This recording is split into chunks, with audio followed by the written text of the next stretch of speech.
Trek Geeks is proud to have Fansets as its presenting sponsor. Fansets is the place for amazing pin collectibles, with over 200 officially licensed Star Trek pins, with new releases every month. Stay tuned for a special discount code good on your next order at fansets.com, just for Trek Geeks listeners. Fansets. Our pins have character.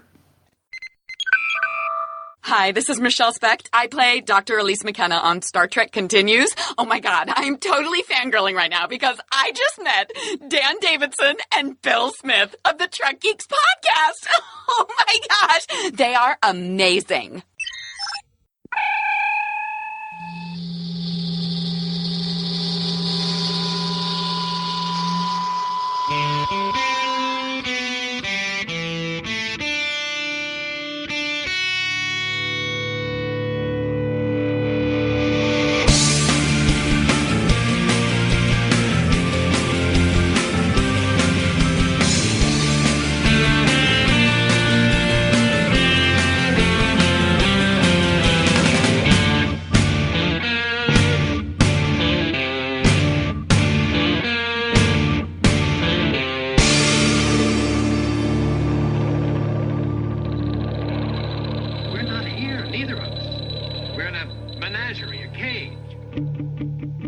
Freshly back from the West Coast office of Podfleet Command, it's the biggest little show this side of the Alpha Quadrant, the flagship of the Trek Geeks Podcast Network. Greetings, one and all. Welcome to Trek Geeks and episode number 205. I'm your co-host, Bill Smith. So great to be here. So great to be with you, and thank you for downloading. We have a fun show for you today. One that we've been dying to talk about, and we weren't sure when we were going to get to talk about it. But well, I said we, so I may as well let the cat out of the bag. I was hoping to leave him just in the middle of Hollywood and let him fend his way for himself. But I'm pretty concerned that he would have just parked himself at the star of Leonard Nimoy and not come back. He's the largely touristable Dan Davidson. And Dan, welcome back, buddy. You are an American tourister. Touristable. I like that. Thank you. Tourinista. It's good to be here, man. I don't know what that means. I don't either. Episode 205. Wow, we've like 5 episodes in after 200. That's pretty cool. I can't get anything by you. It's good to be here, but it was good to be out there. That is for sure. Yes, as you mentioned, you and I had a great trip a few weeks ago out to Los Angeles, California, as Arnold Schwarzenegger might say it. California. And we had a great time, and we're going to talk about it today. We're a couple episodes into Picard, but that doesn't matter because it's still going to be fun to talk about. It's kind of funny. I was looking forward to the midwinter break, to get away from the New Hampshire cold. And we go out to LA. It's about 60 degrees. And then we get texts from our wives that it was 72 back home in New Hampshire in January. And I'm like, yeah, what the hell? Yeah, my wife FaceTimed me. She was out on the deck in the sun with the dogs. It was killing me. Yeah. It's the one time, of course, right after that, we went back into the deep freeze. I'm like, son of a... So basically what it means is it's you. It just follows you around. You're the gloom and the ice-filled clouds on my life. I was going to say, I think it's you. You're the dark cloud that follows me around and has for about 25 years. I win. Well, hey, buddy, you're the big winner today. And as your prize, you can tell everybody how they can get in touch with us. Well, if you're looking to get in touch with us, you can head right on over to trekgeeks.com/contact. And there you will find a plethora of ways to communicate with your two favorite geeks. Let's see, there's Skype chat, there's email, there's even voicemail via that big blue button using SpeakPipe. Whatever way you want to contact us, just make it so, because we love hearing from you. Plus, there's also the most positive Star Trek group on Facebook. It's called Camp Kittimer. It is our official group, and it's where over 1,600 other friends gather to talk Trek. It's always positive, and there's no bashing or gatekeeping ever allowed. To join the group, head on over to facebook.com/groups/Camp Kittimer and be ready to be part of a truly wonderful social experience. And as always, we want to thank our wonderful admins, Haley, Jackie, Sarah, and Dan, for the amazing job they do running the camp. And remember, comments, we use them, can't do anything about it. Bill? What? Comments, we use them, can't do anything about it. Or your comment could be used in a future episode of the Flagship. Flagship is fun. Your face is not fun. Yeah, I was going to go somewhere with this, but then you derailed me. Again. Yeah.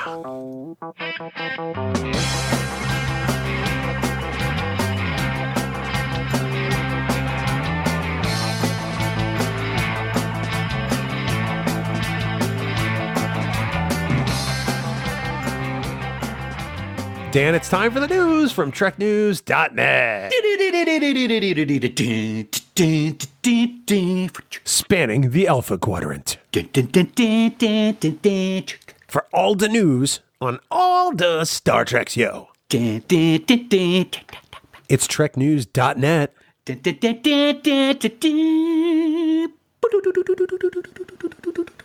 Online at TrekNews.net. I love the little Steve Austin finish there. That was pretty good. Thank you. And for some people listening, I don't mean the wrestler. Google it. You'll figure it out. First up, Dan, our good friend and fellow podcaster Shashank Avaru from Politirex has completed his read of the Picard prequel comic series, which means his review is now available on the aforementioned TrekNews.net. Absolutely correct, Bill. The 3-part comic series Picard Countdown has wrapped up with issue number 3. And Shashank, his review is now available at TrekNews.net, like you just mentioned. The series provides some great background into the characters in the new series. Shashank has already reviewed the first 2 chapters, and they can be found on that favorite Star Trek news outlet called, Bill? TrekNews.net. There you go. And as a quick summary of the thoughts on Chapter 3, Shashank says this, quote, Star Trek Picard Countdown wraps up the immediate story and sets up the future in a mostly satisfying, if a bit too wordy, finale, end quote. I actually, Bill, have yet to check this 3rd issue out. I've read the first 2 and they were amazing, and I am looking forward to reading Chapter 3. What about you? I have to agree with him. I read the 3rd issue already. I do think it was a little too wordy, but I mean, there are a lot of TNG episodes that get a little too wordy at the end, especially season 1, season 2. Yeah. So I can't fault that observation one bit. I agree with the lovely and talented Mr. Avaru. Nice. Well, I'm glad you agree with somebody on the network. I know, and somebody who's actually smart, unlike my present company. So, Dan, Picard seems to be dominating the Star Trek newsfeed lately, and who are we to argue? It appears that some information regarding upcoming episodes of the hit show have been released by CBS. Absolutely they have, I should say. And there are some interesting titles to be sure. Along with those titles, a couple of images have been released to give us a sneak peek of what to expect. This coming Thursday, as we record, episode 3, The End is the Beginning, will be aired. And this had a picture of Jonathan Del Arco, who is, of course, returning as 3rd of 5, better known as Hugh. Episode 4 is called Absolute Candor. It appears that this may be the first episode where we meet the Romulan Elnor, played by Evan Evagora, who was, I must say, a delight to speak to at the Hollywood premiere a few weeks ago. And finally, Episode 5 has been, the title has been released, and it's called, interestingly enough, Stardust City Rag. And this may be the episode that we finally get to welcome Jerry Ryan back as Annika Hansen. So 3 titles, some cool pictures, and we have some stuff to look forward to. We absolutely do. I'm looking forward to it. And, getting to talk to everybody was amazing. We'll talk about that shortly. But what a vibe at the premiere. People are rightfully excited about the show. I've talked to all kinds of people just in my everyday life who have mentioned they've seen the show and they love it. And I mean, it's breaking records for CBS All Access now, which I'm not surprised by. So here's to continued success for Picard. I'm very excited about it. And if people get a chance, check out Trek Geeks Picard Live, streaming live on Facebook and YouTube Sunday nights at 8 p.m. Eastern, 5 p.m. Pacific, hosted by the gracious and lovely Barry DeFord. It's a great breakdown of each week's episode. So if you haven't watched that week's episode, you might want to before you check out Picard Live, Dan. Spoilers, I'm back. Yeah. And Dan, finally, for all those gamers out there, the Star Trek universe is celebrating a pretty significant milestone. This is significant. It's been a decade of online gaming fun, man. And, through the years, Trek games have unfortunately not been the most exciting or fun things to play. But one game that stood the test of time and has a huge following is Star Trek Online. This year, they will be celebrating their 10th anniversary with Star Trek Online Legacy, which will pay tribute to all the different Star Trek series featured in the game over the last decade. Legacy's 2 new featured episodes bring players back to the planet of Excalibur, which we saw in the TOS episode The Savage Curtain. And you're going to see characters 7 of 9, or I should say Annika Hansen from Picard, voiced by Jerry Ryan herself, as well as Michael Burnham, voiced by Sonequa Martin Green from, of course, Star Trek Discovery. In addition to that, there's going to be additional anniversary celebrations all year long, so check it out. Star Trek Online Legacy is now live for PC, and will launch on PlayStation 4 and Xbox One on March 3rd. Yay! Maybe this will finally get me into Star Trek Online. I've tried, but I'm so terrible at gaming. I think that's my problem. Oh, okay. You know who loves Star Trek Online is our good friend Terry Lynn. She loves Star Trek Online. We have a lot of friends who love Star Trek Online. Yeah. It's part of it's also trying to find time to play. Right. Absolutely. So I hear that. We produce a podcast network now. Yeah. And the time I might have spent gaming is now spent producing Star Trek podcasts. So, priorities. Sorry. So I quit. Bye.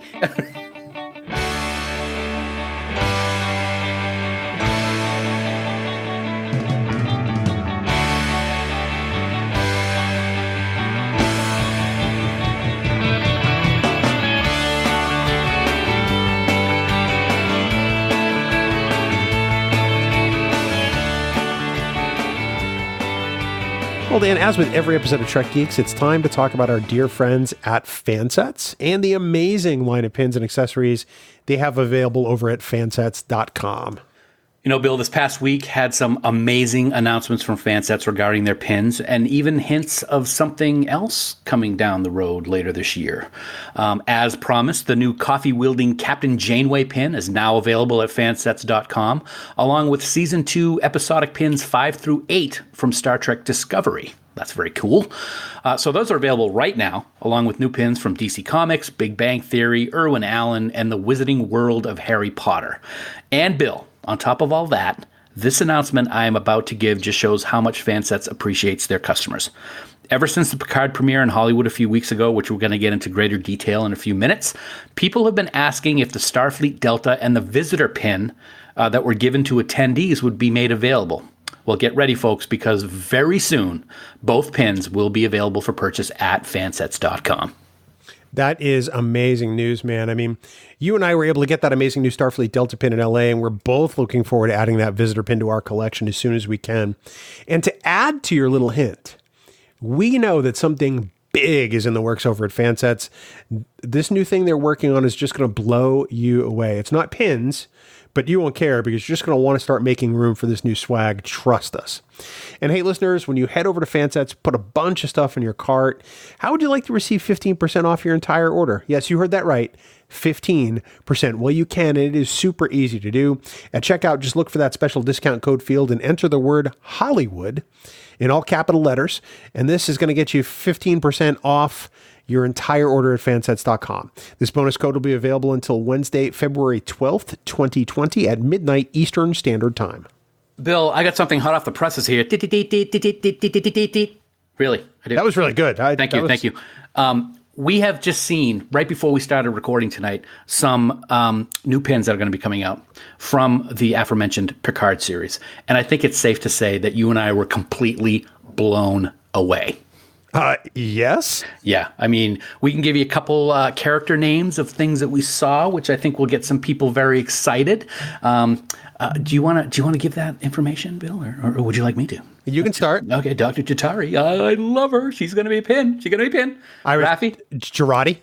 Did I say Jatari? I said Jatari, didn't I? Yeah, you know why? Because I can't spell, because I spelled it wrong on my sheet of paper. And Raffi is going to be available also. And that's amazing. There's a couple of good-looking Picard pins in there. I'm just going to throw that out there. Throw that right out there. Yeah, I'm very psyched by this. Elnor. Oh my God. Elnor in pin form. It looks pretty badass. And we might have spied a peep at the special Voyager 25 pin. I'm just saying. What? Yeah, we did. It looks amazing. It's going to be another layered pin like they've done in previous years. Yes, so fantastic. I'm in love with all of them, of course, and that means I better break out my credit card. It's Fansets-tastic. See what I did there? Anyway, Fansets. Our pins have character, and we thank our friends at Fansets for being the presenting sponsor of Trek Geeks. Well, Dan, as we move to the main topic, we're going to discuss our trip to Hollywood, California, and the red carpet premiere of Star Trek Picard. But that wasn't all that happened. So we have to back up in time. Take the Wayback Machine to maybe a few weeks before. Mm-hmm. We decided to book airfare and hotel to LA before we knew we actually were going to be able to attend the premiere. we said, why not? We know a lot of people that live out in the area. And if we can't go to the premiere, it'll be a chance for us to go to the ArcLight and just hang out with those people and have fun. We don't get to see them very often. Sometimes we only get to see them once a year at STLV. And I said, dude, let's just do it. Why not? What's it going to hurt? It'll be fun. We'll have a great time. And then other things happened. Well, so at that point I said, well, why don't I see if I can get us red carpet privileges? Like members of the media. Mm-hmm. Because technically we are members of the media. And so I emailed CBS. And then I emailed CBS. Crickets. And then I emailed CBS. And then the holidays happened. And then I sent a whole bunch of emails to CBS. And eventually we got approved for red carpet. And you and I were beside ourselves like, what do you mean? We're gonna be on the red carpet? There's the potential we could talk to like people in Picard. And I think when I told you, I think that you were initially excited beyond belief and then panic stricken. Absolutely. Yes. Because you know me, I don't talk not good. So what am I going to say? I remember dog face down in the banana patch to Patrick Stewart. I mean, I have no idea. So I was very excited, but also very, very nervous. But I said to myself, and we'll talk about this a little bit more later. I said to somebody who was standing next to us at the red carpet, when he asked me, did I prepare any questions? And I'm like, nope, I'm not going to psych myself out. Just going whatever comes off the top of my head. And that can be very dangerous, especially from me. No, I don't think that's true. I mean, you make light of it, but I mean, some of our best conversations on the show are ones we have not written questions for. Right. We did it early on with everybody because we felt we had to, but we were more conversational when we just showed up and just started talking to people. And that's what you did at the red carpet. And I thought it worked amazingly well. Oh, thanks, man. It was fun. It was surreal. And I don't want to get out of order with stuff, but there were just certain things that happened when we were on the red carpet. I'm sitting there going, I can't believe this is happening. And well, let's come back to that because we don't want to spoil those moments. First off, we have to say right off the bat, if you've looked at the weekly album cover art this week that Dan put together, it has a fantastic picture of Sir Patrick Stewart taken by Starfleet Mom, who has graciously let us use it for the podcast. He's pointing right at her. It's one of the best pictures I've ever seen. It is the best picture from the premiere. Yeah. Hands down. Yeah, Hands absolutely. Down. Yep. So we have to thank her, but our level of excitement was impossible to be contained on this trip. Mm-hmm. From the moment we got to the airport, we were like two kids waiting to race down the stairs to tear open our Christmas presents. And even though we were working on little sleep, we just had so much energy the entire time. I think that's one of the things that benefits from doing something that is so surreal and oh my God, I can't believe this is happening. The energy level and the adrenaline surge is so powerful that you don't get tired. And that little sleep really doesn't matter, because I was a little worried that we were going to be really too tired, and no, not at all. Not at all. It was great. We got in pretty late the first night. We were staying out by Universal Studios. Yeah. Apparently, there's a lot of hills out there. And a little bit. I've never been out to Los Angeles before. It's my first time in the area. I had no anticipation of how hilly it would be in some of the areas. I just assumed that it's flat. Even though I've heard about the Hollywood Hills, I didn't assume that they were actually real hills. Oh, yeah. And I was really kind of amazed. I mean, the hill to go up the street to our hotel was I would not want to walk up that thing. Oh, no. I love the landscape of the area. We get the mountains off in the distance. Kind of reminds me of Vegas a little bit. Yeah. We get those mountains shooting up. But just those hills right in L.A. and like you said, near Universal Studios, very hilly. We walked up one of those hills on one of the days when we went to get something to eat at the Universal Walk. And that was quite a hill just in itself, and that was a short walk. I thought we were going to die. Well, better things could have happened, but that's okay. Yeah. No. Yeah. We literally were 10 minutes from a 10-minute walk from the Universal Park gate. Mm-hmm. So we went up the City Walk. We had some lunch. We watched some football. And we pretty much just settled in. I think I checked the equipment about 30 times because I wanted to be sure I had everything. I wanted to be sure it was ready to go, even though we weren't using it for a day. Right. But it was all that nervous energy. Preparation. But we were so fortunate to be able to meet up with two great friends of ours, John Champion and James Kerwin. The latter director of several episodes of Star Trek Continues, director of the film Yesterday Was a Lie, which recently just got re-released on Blu-ray. Yeah. And we had just an amazing meal at Hollywood's oldest restaurant. That place was unbelievable. It was another, I'm going to use the word surreal way too many times. Musso and Frank's is just, it's an iconic place, and I didn't realize the history that was in this restaurant until Mr. Champion decided to show us around. And he has free reign of that whole freaking place. He's like the Humphrey Bogart of our generation walking into that place. They're like, "Hey, Mr. Champion!" It was awesome. It was what was it? It was celebrated its 100th anniversary last year. Yeah. Yeah. So it's 100 years old. The history of that place and the stories that he told us were unlike anything I could have imagined. It was a fantastic night. We talked a lot of Star Trek. It was so great to see James. We don't get to see him nearly enough. I know. And it was just a great reunion of friends in a really cool place. It was a lot of fun times, good food, and just great laughs. Yeah. It was just four guys just enjoying the night, and some great food. Before we even got to the restaurant, before James got there, we're outside on, is it Hollywood Boulevard? Hollywood Boulevard, yeah. Pretty sure. And one of us could Google it, but... I'm going to go with Hollywood Boulevard. And we're waiting for John to walk up, and we finally meet up with him, and we're talking about the stars in the Hollywood Walk of Fame because Harrison Ford's star is right outside the restaurant. And he goes, "Oh, well, check this out." He walks us down to the corner, and there's Leonard Nimoy's star. And he goes, "Oh, come this way." He takes us to the other corner, and there's Nichelle Nichols, there's Walter Koenig, and then just a few steps further is Gene Roddenberry's star on the Hollywood Walk of Fame, all within 15 seconds of Musso and Frank's. Mm-hmm. I mean, literally, we picked the perfect place for dinner because it was like Star Trek Central. Alan Hale Jr., too. Alan Hale Jr. Do your little buddy. I had to do it. But yes, it is Hollywood Boulevard. Yeah. I did check it up. I Googled it like you suggested. So, and that alone was like, oh my God, I never thought I'd see this. Yeah. I mean, Leonard Nimoy's star, which literally, was put down 30 years ago. Mm. Yeah. Roughly 30 years ago, roughly that same week, because Nichelle Nichols' social media posted photos from that event. And I'm thinking, I was just standing right there.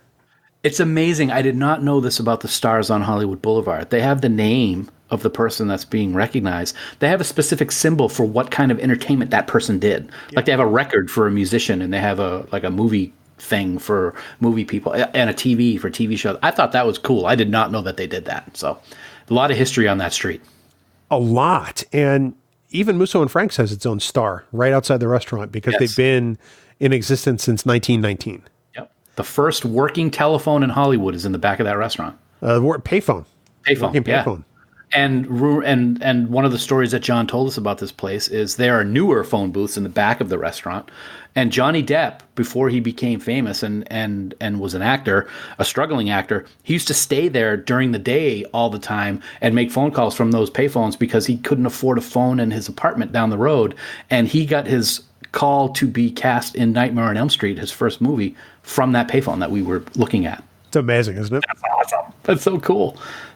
And just seeing all the history. I mean, Musso and Frank shows up in the latest Tarantino movie. It shows up in the new Michael Douglas series on Netflix. It's been a spot in Hollywood for 100 years. Just a couple of weeks ago, Brent Spiner and Rekha Sharma and the actress whose name I'm forgetting right now was the Index in episode 1 of Picard. All had dinner there. So it was like 3 androids or 3 androids walk into a bar. That's awesome. But it was an amazing meal. If you ever have the chance. The food was amazing. It was worth it. Yeah. It was absolutely worth it. But it was a great night with great friends. And that was just the start of our trip. Yeah. It just continued to get better and better and better. It really did. The next morning, we were fortunate enough to be the guests of our dear friend Adam Drozen for a VIP tour of Paramount Pictures. Just Paramount Pictures. Wow. So, Adam sends me an IM that says, "Hey, come to the Melrose Gate and let the guard know that, you're on the list, you have a pass. And he'll give you instructions. I'm like, okay. It's like, I've never done this before. No idea. I'm thinking we're going to get there and we're going to like say, yeah, get out of here, pal. Everybody says that. And no, so we took an Uber to Paramount Pictures. We pull up to the gate on Melrose Avenue. And the guy says, oh yeah, just pull up over there. Can I just see your licenses? All right, here you go. Here's a map. With VIP tickets on it. I know. And we started walking around the Paramount lot to meet Adam. And he showed up wearing his TNG sweatshirt, which was cool in itself. Well, at one point I have the realization we are walking unescorted on the Paramount lot. This should not happen. Yes, especially with us. Oh my God. But there he was. And, we've been friends with Adam for a long time now. And what he did for us that day is something that I will never, ever forget. Same. The amount of history in that place is unlike anything that anybody could possibly imagine. And we got told stories and we got to see things that just completely blew me away. I still sit here just smiling from ear to ear because I got to do this thing. Yeah. And it's a thing that a whole bunch of people just don't get to do. Now, you can if you go on the Paramount tour, but I mean, you're going to get a tour guide and you're going to go around to the various places, and that's awesome. But I mean, we were just sort of walking around free reign with Adam, and it was amazing. Yep. So one of our first stops was in the, I guess you call it the visitor center. Yes. Where we got our VIP passes, and there's all kinds of costumes and props around. There's a communicator phaser and a tricorder from the last Star Trek movie. There's a big screen showing clips from Paramount movies. I was standing next to the Best Picture Oscar for The Godfather in 1972. Mm-hmm. And I'm like going, oh my God, that's The Godfather. The Godfather. Godfather. There's a full-scale model of the Terminator. Mm-hmm. Which they use for all the CGI, they said. That same model is used for the CGI of all the Terminators. Totally incredible. Yeah. And, the list of things that was shooting on the lot that day, there's NCIS Los Angeles, which was shooting. There's This Is Us, which occupies like 3 sound stages, which is amazing. If you think about it. Grace and Frankie. Grace and Frankie. Yeah. The Unicorn on CBS was shooting there. Dr. Phil was shooting there. The Doctors, which I guess is some sort of syndicated doctor talk show. And I'm like thinking to myself, oh my God, there's stuff actually filming today. And I didn't stop to think that would be the case. As a matter of fact, Dr. Phil was actually...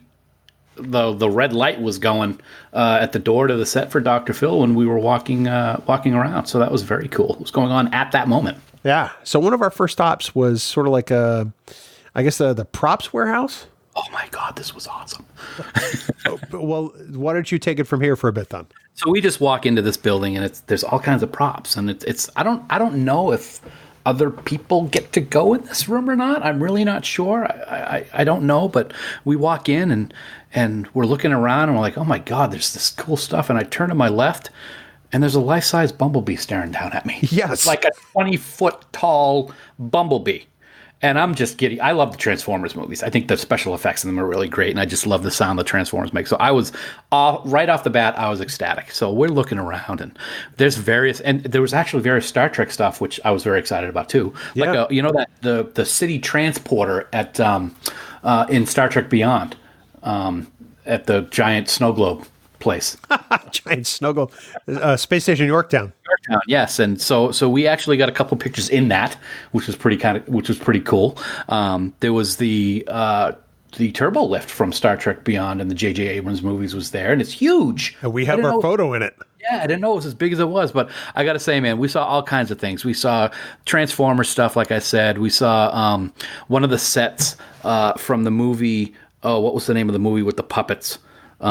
Team America World Police. Yeah, Team America. We saw the actual sets and the size of what these buildings were with the puppets next to them to give you an idea of how small it was.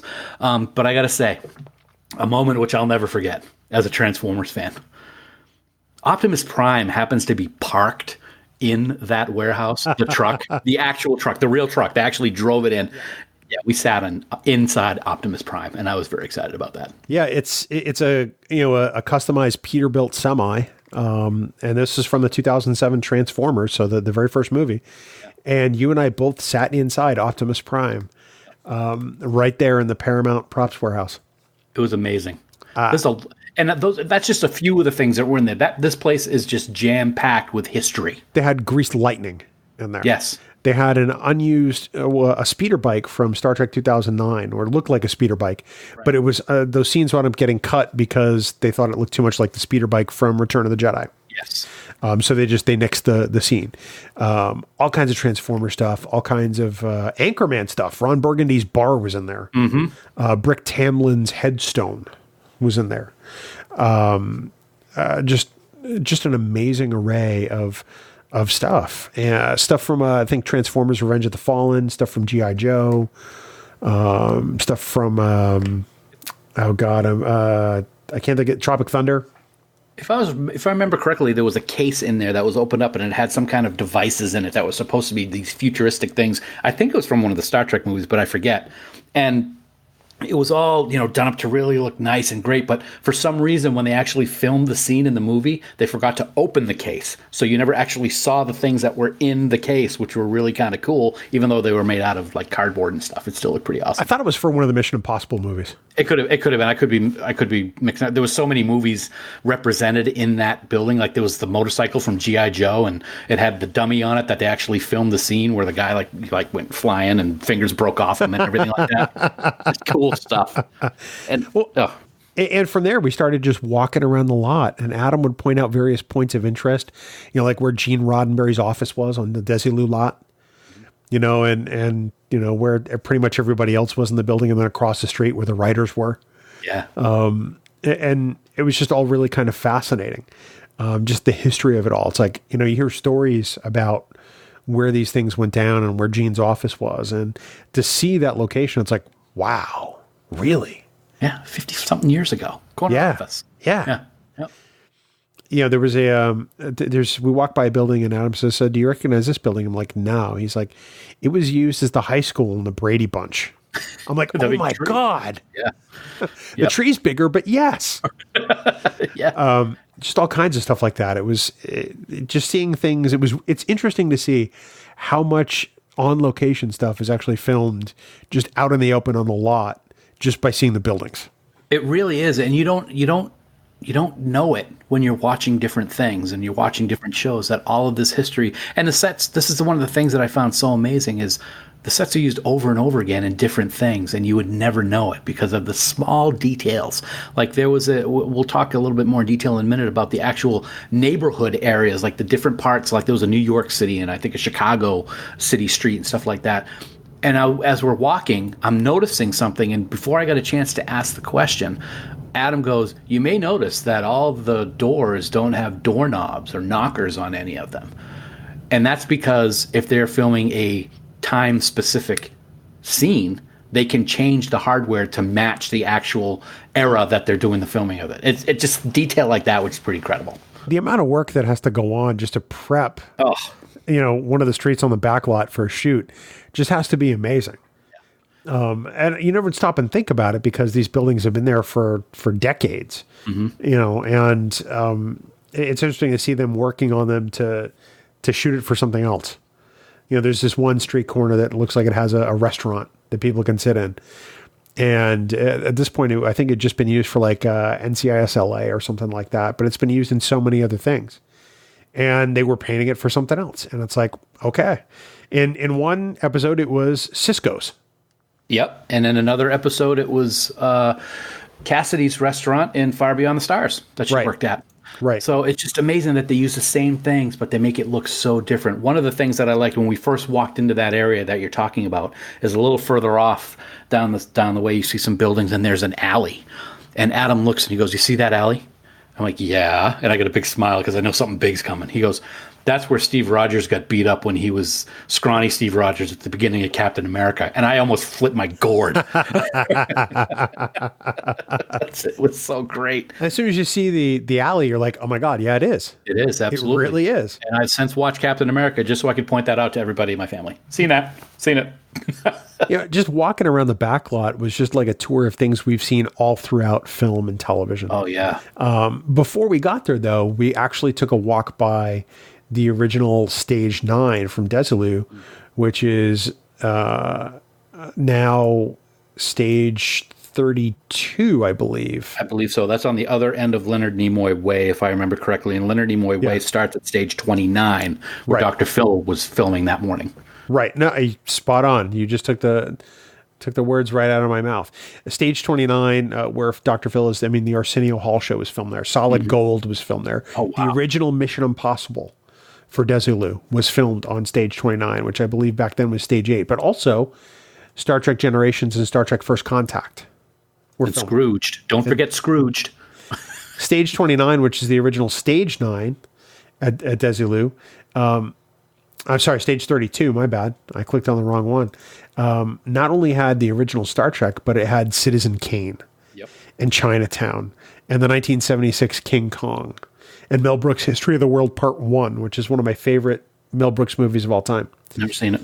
But right now it's filming the NBC series This Is Us, which is probably one of the most popular dramas on television.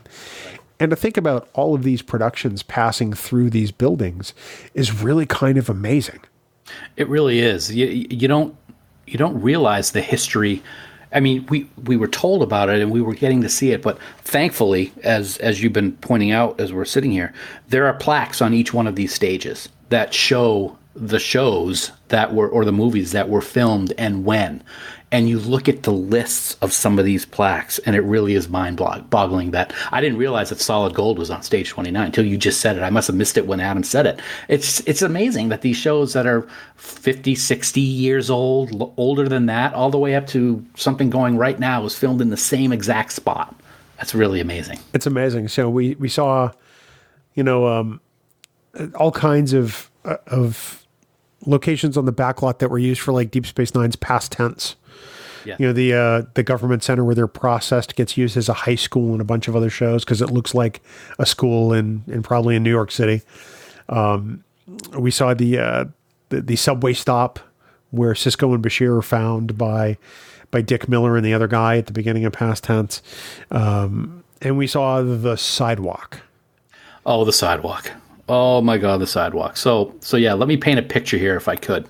There's a sidewalk, and it just so happens that the buildings where the sidewalk is where the outside of Benny's apartment in Far Beyond the Stars was. So it's that same block. And if you remember from the episode, he comes out one night with his drawing and it blows away in the wind, and he gets stopped by two police officers who are called Dukat and Wayoon in human form, and they give him a hard time on the sidewalk.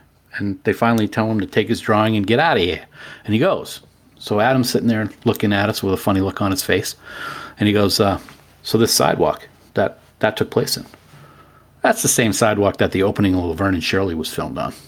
And we didn't see it until we came around the end of the sidewalk and looked down, and we're like, oh my God, that's Laverne and Shirley sidewalk. Unbelievable. I don't even know the words, but if we knew the words, he was going to film us doing it. And that was one of the oblique moments of the weekend, that you think about things that you've seen 1,000 times in your life, and you're standing at the same spot where it was done and where your favorite Star Trek series of all time had scenes filmed in. Schlemiel, Schlemazel, Hassan Pfeffer Incorporated. Yeah, Hassan Pfeffer Incorporated. Yeah. Before I was so rudely interrupted. We're going to do it. Can't do that. Sorry. Can't do that. Yeah. And then we got to go right into the archive, which is literally right there on the back lot. Like right next to Laverne and Shirley Avenue, as I like to call it, is the archive building. And we got to go in, and one of the many film vaults that Paramount has is also in this building. And right away, I took a look to my left, and on this shelf that said 6-hour hold were copies of Star Trek: The Motion Picture. Like the film from the filming of the movie. Yeah. Yeah. And who knows what it was for? I mean, I don't know, but clearly somebody was going to use it for something. But also, one of the things that I just really geeked out on was one of the original VistaVision cameras, like the one that was used to film White Christmas, my favorite holiday movie of all time, Paramount's first movie in VistaVision. And there it is right there in that archive, just set up and on display in this temperature-controlled room. I was like a little kid just geeking out over that camera. It's weird, and this is kind of a dark thing to think about, but I couldn't help but think while we were looking at this stuff, it's a temperature controlled room. It's a vault. so it's protected. But the amount of history, I mean, millions and millions and millions of feet of film are in this one vault, and it's just one. I found myself like nervous in there. Well, what if something ever happened to this building? All of this history would be gone. And it kind of scared me a little bit because, you're sitting there and you're looking at a film reel from 1976, and it's the film reel of the actual movie that was filmed back then, and it's sitting right there at your fingertips. It's hard to fathom. I guess somebody who works there is probably like, it's no big deal, but for somebody like us, that's a big deal. Oh, it's huge. Yeah. Yeah, all throughout this archive building, there are costumes and props on display. And these things that are on display will never be worn by another human being. And the first one that caught my eye was Leonard Nimoy's costume from Star Trek 2009. I imagine it went like this. He took the costume off on the last day of shooting. They whisked it off to the archive and said, no one's ever going to wear this. And it's on display right there. I mean, we saw, Ron Burgundy's suit. We saw original costumes from Grease. We saw Robin Wright's costume as hippie Jenny from Forrest Gump. We saw Forrest Gump's hat and sneakers covered with mud from when he was running.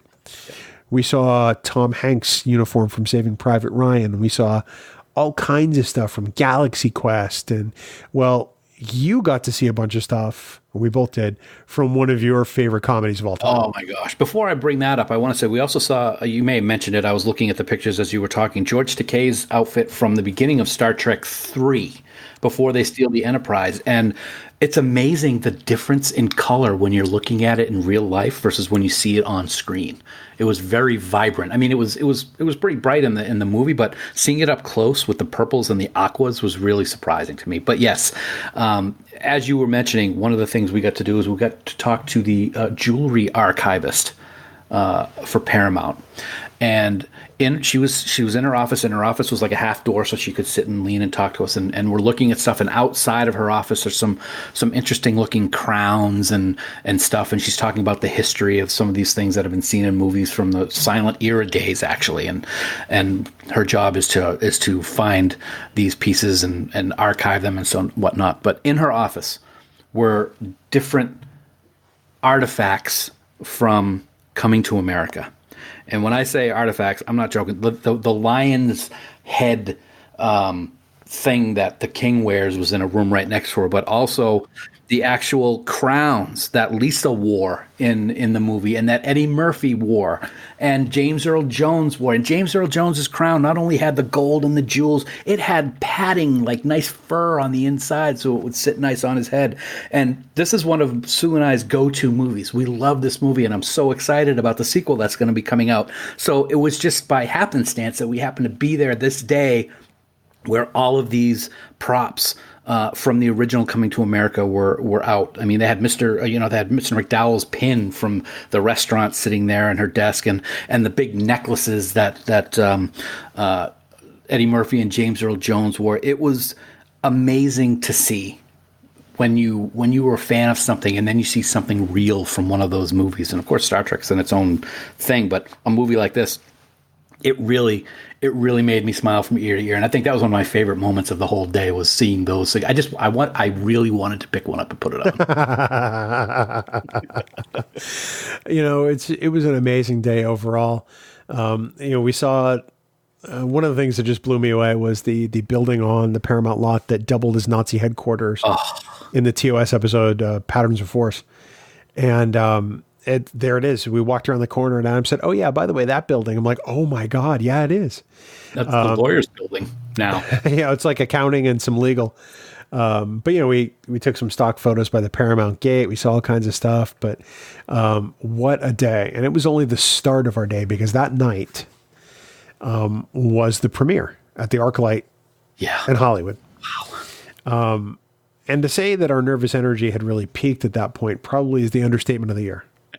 Yeah, it sure is. I mean, we get there, and I was there a few years ago, so I kind of remember what we had to do for check-in. But this was different for us because we're for the red carpet, so we had to do the check-in, and then we hear that we're going to be kind of packed tight. So I'm like, okay, so we'll see where we need to go. So we're novice, we're new at this, we don't know what to do. So we walk in, and there's the carpet. It's a black carpet, actually, not a red carpet, but there's the carpet, and there's the Picard logo, a big, nice backdrop behind the black carpet with the word Picard, the logo, in like 3D. It's made out of the letters are made out of wood. Oh my God, it was gorgeous. So we're just like, okay, where do you want to go? Let's go stand over there. Oh, okay, let's go stand over there. So we go to one end and we're just standing there, not knowing that we actually had assigned spots that we didn't know about. So the lady's coming by and she's checking with everybody and she goes, "You're the Trek," and like, "Who are you?" And like, "We're the Trek Geeks." She goes, "Oh, you're supposed to be here."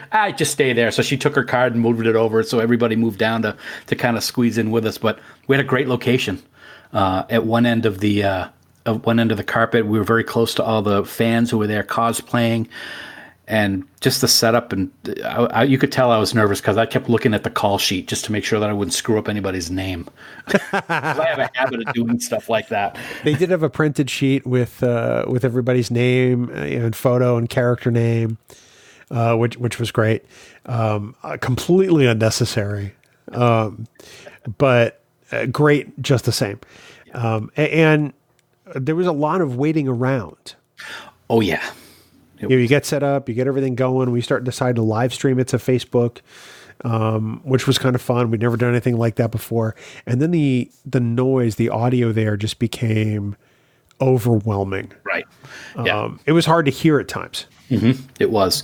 And as people on the live stream were watching, were telling us it was hard to hear when we were doing the interviews, but we had different microphones set up for that. But it really was amazing how the swell of noise it was like a wave. Yeah. I mean, because all of the cast and all of the people that were coming down the carpet came from the way over the other end. We were at the far end, so we had to wait a while. And of course, when they start talking to all the different outlets that are there, they can be there for a few minutes. So we're sitting there, we're like, "Oh God, there's Jeff Russo. He's coming over." 20 minutes later, it was like, "Oh, there's Jeff Russo. Maybe he's going to get here sometime soon." But they started coming finally. So as all the people came by, as people saw, we got to talk to great people like Jeff Russo and Mr. Chabon and Rod Roddenberry and Brent Spiner. We talked to Brent Spiner, Bill. I talked to Brent Spiner. And Michelle Hurd and Wilson Cruz, Space Poppy, and Kirsten Beyer and Hanley Culpepper and Evan Ivagora, who plays Elnor. I loved his suit on Picard. I know he looked pretty stylish. Jim Morehouse was right next to us with Trek Core. Oh yeah, that's right. To the other side of you was the space.com and the CTV guys from Canada. Yep. It was amazing. We tried to get Alex Kurtzman to come talk to us. Yep. Didn't happen. It's like he took one look at us and went right to Trek Core. He really wanted to talk to the bottom of the barrel then, I guess. Oh, I meant Morehouse, not Trek Core. We love Trek Core. Gotcha, Jim. Yeah. No, in all seriousness, it was so amazing to talk to so many of these wonderful people. Would have loved to talk to Marina and Jerry Ryan and Jonathan Del Arco, but as the night wore on, of course, it always takes longer to do things than they actually, set aside time for. So they started shuffling people in really quickly. So we didn't get to talk to everybody, but the people we talked to were amazing people, and I will cherish every single word that I shared with them. And every once and again, I get to look over at you because you were kind of watching the camera. You were just smiling from ear to ear the whole time, man. It was an experience that I never thought we'd get the opportunity to do. I mean, to literally talk to these actors and these producers and these directors. Because, I mean, let's face it, we're just two nerds with microphones who decided one day, hey, let's start a podcast. Right. Yep. And then here we are sitting there asking Jeff Russo what inspired him to do the Picard theme. And it's just something that I'll never take for granted and I'll always appreciate, but oh my God, do I want to do it again. Hopefully we'll do that with the next Star Trek series. There's more coming. So yeah, there is. There certainly is. So we'll fast forward to the end of the night. I'm packing up gear, and at this point, we still didn't know if we were going to get into the screening. Right. As far as we knew, we were going to be hanging out in the bar. And I said to you, "Hey, take a run by the table for check-in. See if there's any tickets, just for the hell of it. I'll stay here and pack up the gear." And you said, "Okay." And you were gone for 5 minutes. Yeah, I wasn't optimistic, but at that point we've already talked about it. He said, if we don't get in, we don't get in. We had a great time here. This was like unlike anything we've ever done before.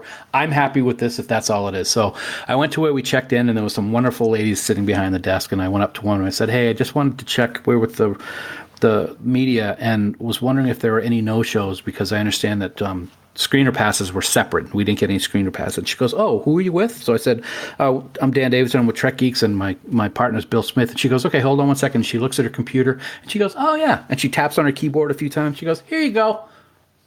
I was like, "Okay." So I kind of put them both in my pocket and walked up to you, and I didn't show any excitement, although inside I was screaming. Walked up to you, and you're looking at me, and you go, "Any luck?" And I go, "Yeah." And I pulled out one ticket and gave it to you. And I was mortified because I figured you weren't going to go in. Because you told me, well, before that, if we got one ticket, I was going in because you got to go to the Discovery premiere. And I'm thinking to myself, oh my God, you don't get to go in. This is horrible. And then you reached into your breast pocket and pulled out the second ticket. I thought you were going to kiss me.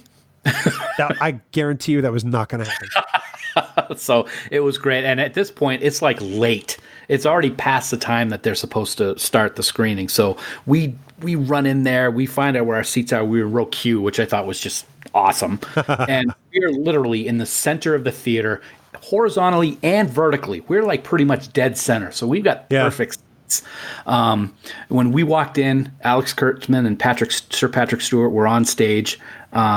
And they were talking. I ran out to get something to eat real quick for both of us, popcorn, and came back and sat down. And literally, when I sat down, they started it. And so we were probably one of the last few people to get in and sit down. And they surprised all of us when we sat down because they told us not only were we going to see the first episode of Picard, we were going to see the first 3 episodes because it's basically a chapter. And oh, what a night. Late December back in 63 has nothing to do with it because it was fantastic. Absolutely nothing to do with it. It was probably one of the moments of my fandom I will always remember. Just the ability to go and to see it with so many fans in attendance, so many great creative people in attendance. We saw Bowie Kim and Erica Lippold from Star Trek Discovery Writers Room there. We saw all kinds of people we know from STLV.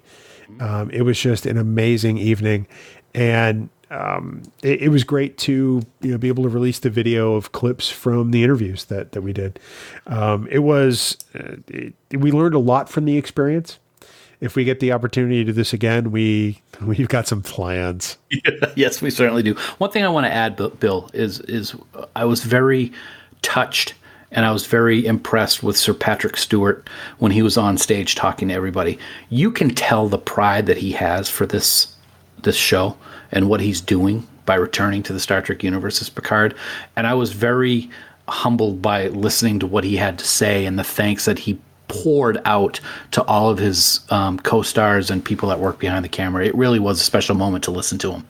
I agree with that 100%. You can tell that not only is Picard in a different phase in his life, but Sir Patrick is as well. And I think that showed not only in his performance, but in the way he talked to every single person. Just looking at the way he greeted the fans at the premiere was just, you could do nothing but smile. You could tell that he is excited for this and not, we were excited. And we were standing with the press and we were geeking out over it. So, it was an amazing, amazing time. I hope that there's some shots of it on the Blu-ray when season 1 is eventually put out.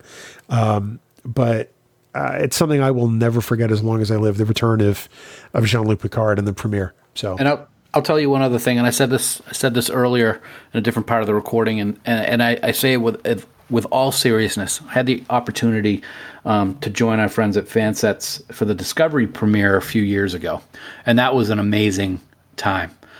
This time was 1,000 times more enjoyable, and the main reason it was is because you were there this time to share it with. We had a fantastic time. It was something that we will never forget, and I'm glad you finally got to make it out there, man. Me too, buddy. It was it's a highlight of my fandom for sure. The fact that we got to experience it together was everything to me. And here's to the next one, because we were worried we were going to be the two guys who mess it up. And we didn't. I don't think so. I didn't hit you in front of everybody this time. Well, we didn't tear down the backdrop accidentally. We didn't put out a wine mixer. We didn't put out all kinds of spoilers. We didn't ruin the night for anybody. So hopefully we get invited back We try to be good stewards at these things. Hopefully CBS says, yeah, you can come back, no problem. So fingers crossed. But it was an amazing week. If you haven't had the chance to check out Star Trek Picard yet, I know people in my everyday life who have checked it out for the first time and have loved it. Speaking of CBS, Bill, special thanks to them for allowing us to join them for a fun night. We get to see our friend John Van Sitters, which is great to see him whenever we do. There are a lot of other people that we've talked to in email over the last few years that were there that we get to meet in person, and we are very thankful that they allowed us this opportunity. It was fantastic. Particularly everybody at CBS PR and the people who were doing the organizing for the Picard event. I'm sure we seemed like pains in the ass at times. And I'm sure that we were probably the only organization that sent a thank you note afterwards, because we did. It was that cool an experience, and here's hoping that we get to do it again. And like I said, if you haven't checked out the interview clips on our YouTube channel, you absolutely should, because it was some great conversations. Well, Dan, you know what else is great? The music from the band 5 Year Mission. They adorn every episode of the Trek Geeks podcast and also the other shows on the Trek Geeks network of podcasts. We want everyone to head on to 5yearmission.net, download all their albums, and then check out their podcast on the Trek Geeks network. Oddly enough, Dan, did you know it's called 5 Year Mission, the podcast? They got some smart people over there. They really do. Good marketing. That's fantastic. This week on 5YM Pod, they are talking to Dan Deevy from Gaaays in Space. It is a fantastic conversation about representation and growing up as a geek in the LGBTQ plus community. Definitely want you to check it out. That's 5yearmission.net. Go download all their stuff. Lots of good stuff. Lots of albums, lots of songs, lots of fun. You know what else is fun, Bill? Your face? That goes without saying, but the episode that I watched recently, I think you're gonna like this one. I mean, it was a good one. It was a Starfleet musician, just happened to be a great drummer, and was befriended by Geordi. Don't yawn. It's very important. But then he was implicated in the murder of a fellow music maker on an isolated communication relay station. Oh God! Who would have thought, Bill, that the dog would end up being the big blobby bad guy who is responsible for the entire mess of an episode?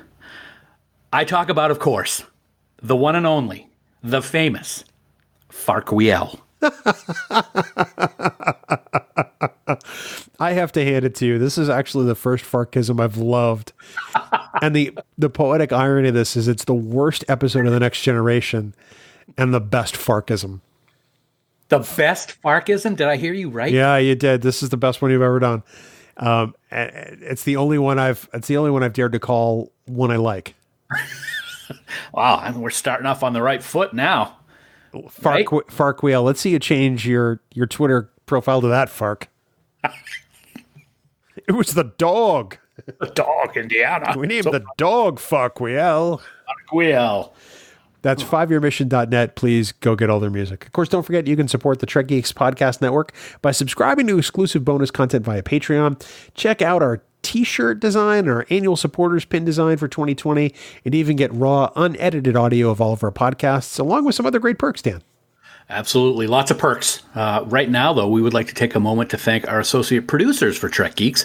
We are so grateful for their support, and they include Adam Sanders, Brandon Everidge, Heather Sohn, John Krikorian, Rick Tatro, Trey Womack, Sean Lynn, Shane Murray, Tim Robertson, Tim Serdar, Vikram Bhatt, Greg Rozier, Andy Fark, Kimberly Francis, Ron Robel, Brooke Horton, Christina Werther, Jim McMahon, Luke Burnham, Eric Sakian, Lisa Tomlinson, and the gracious and wonderful Mr. Conrad Hutchins.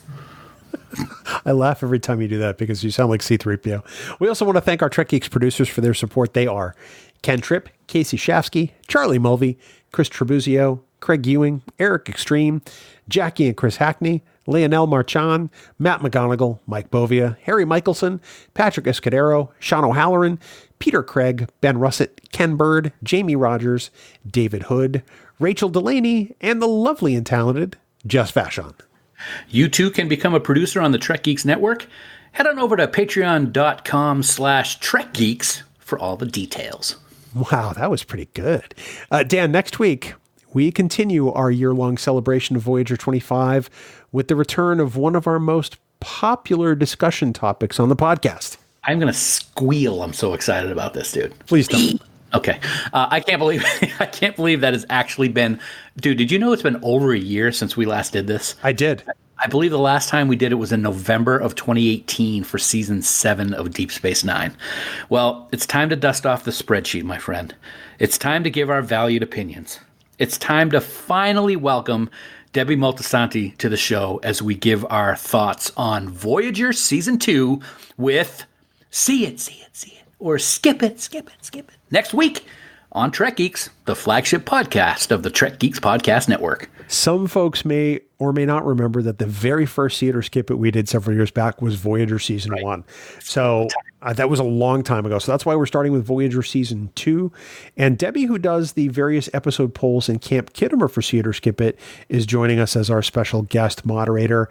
And I am pleased as all get out to have her aboard. She'll be much more fun to talk to than Dan is. That's for damn sure. Tell me about it. I know. I live it every day. Of course, we want everyone to check out the other member shows of the Trek Geeks Podcast Network. We have some great discussions going on out there. Politrex is dropping new episodes these days. We got the audio-only version of Picard Live. We have the video version of Picard Live streaming every Sunday night at 8 p.m. on YouTube and Facebook. There's this little show that somebody may have heard of. You got Discovering Trek. Ooh. That's a great show. There's 5-Year Mission, the podcast. There's Rewind. And coming up soon, there's Who is Trek. And I'm sure there's one or two I've forgotten because we've become a media empire. Wow. So for all those shows, you can head on over to trekgeeks.com. And of course, for all the news on all the Star Trek CO, please visit our great friends at treknews.net. For now, this has been episode number 205 of the Trek Geeks podcast. We do hope you all live long and prosper. Because they were no longer coconut. You are still coconut, unfortunately. Damn it. Red velvet crab. It's just chocolate. It's red-colored chocolate. Dense. You have no idea what you're talking about. Music for Trek Geeks is provided by 5-Year Mission. They are writing one song for each episode of the original series. Download their music at 5yearmission.net. Trek Geeks, a Star Trek podcast, is a production of Coconut Media Works, executive producer Bill Smith. For even more Star Trek discussion, check out Discovering Trek, a Star Trek Discovery companion, available on Apple Podcasts, Spotify, and discoveringtrek.com.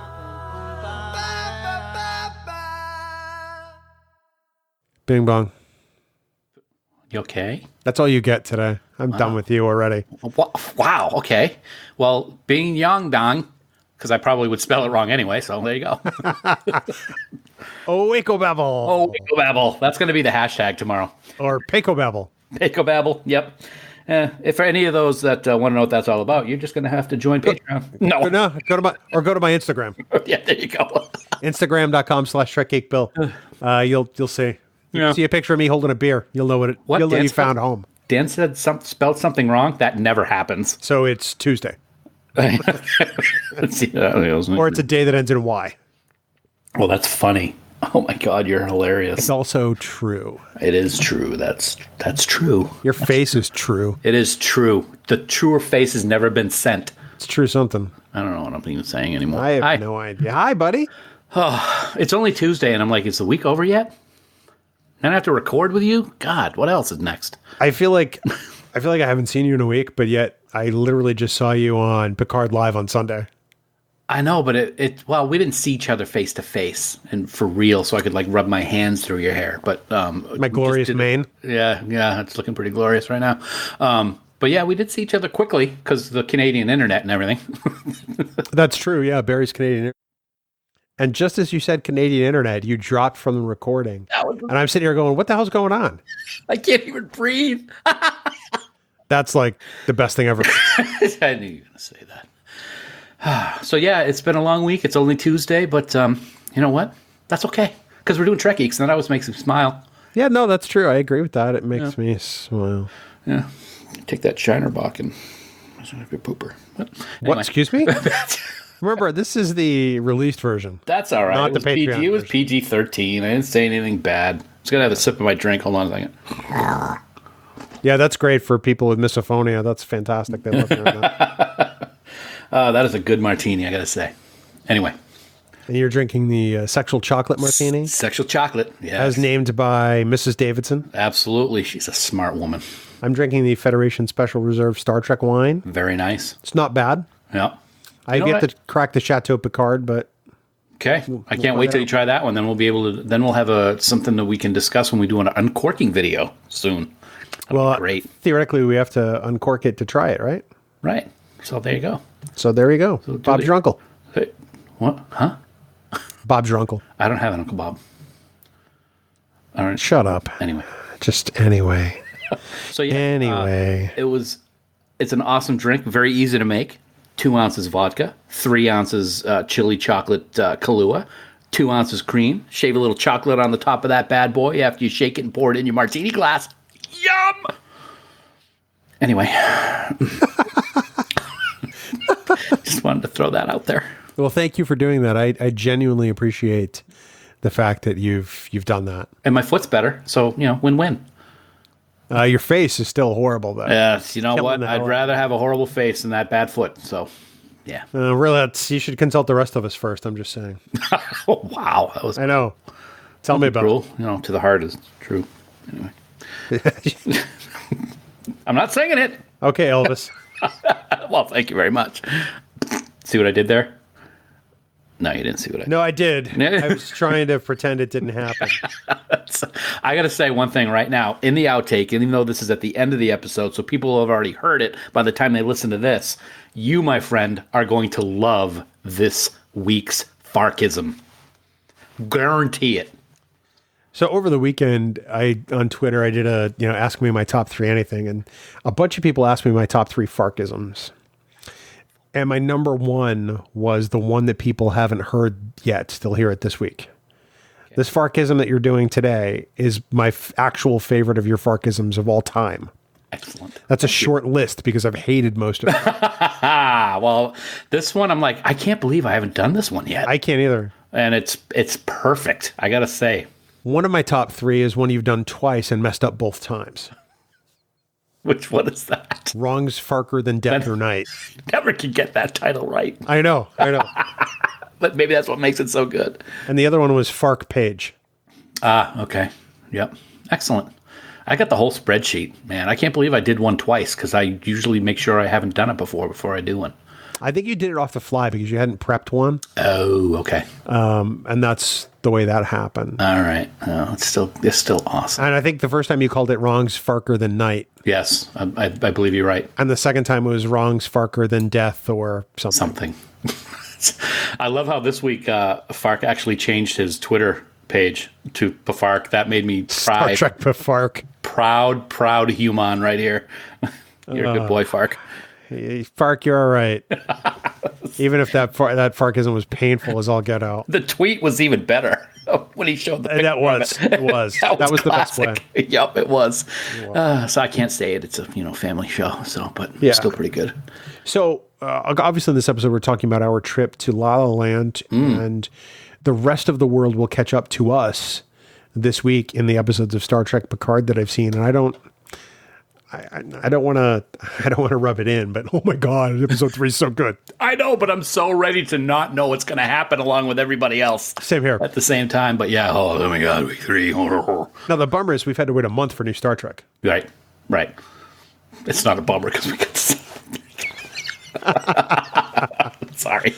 Yeah. And we'll talk. We're going to talk about that. The last, literally, I think we were the last 2 people let into the theater. It was very, very, very close to it. If not, they started right after you came back with popcorn. Yeah. Yep.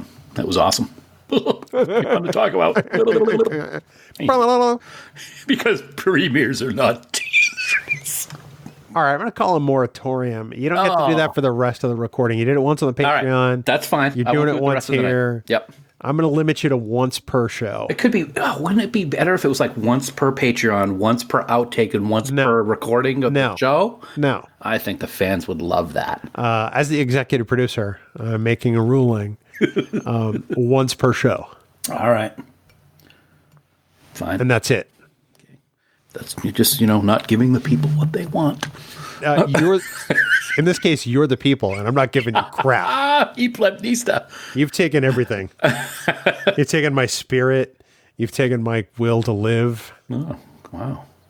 You took everything from me. What movie is that from? I don't know. Oh, no. No, see, in TNG Family, Season 4, Episode 2, it's They Took Everything I Was. Yeah. I was doing a movie quote. But I don't know what you're quoting. I was doing a movie quote with someone who played a Romulan in TNG, actually. Little hint.